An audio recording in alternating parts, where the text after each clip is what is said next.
ദില്ലിയിൽ നടക്കുന്ന AI impact ഉച്ചകോടിയിൽ Microsoft സഹസ്ഥാപകൻ bill Gates പങ്കെടുക്കില്ല.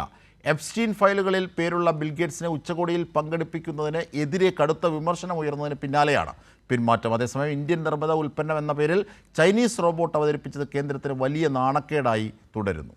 AI impact ഉച്ചകോടിയിൽ മുഖ്യാതിഥിയായി പങ്കെടുക്കുമെന്നറിയിച്ചിരുന്ന മൈക്രോസോഫ്റ്റ് സഹസ്ഥാപകൻ ബിൽ ഗേറ്റ്സ് അവസാന നിമിഷമാണ് പിന്മാറിയത്.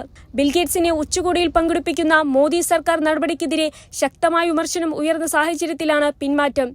ബിൽ ഗേറ്റ്സ് ഉച്ചകോടിയിൽ പങ്കെടുക്കില്ലെന്നും പകരം ഗേറ്റ്സ് ഫൗണ്ടേഷൻ പ്രതിനിധിയായി അങ്കൂർ വോറ പങ്കെടുക്കുമെന്നും ഗേറ്റ്സ് ഫൗണ്ടേഷൻ അറിയിച്ചു.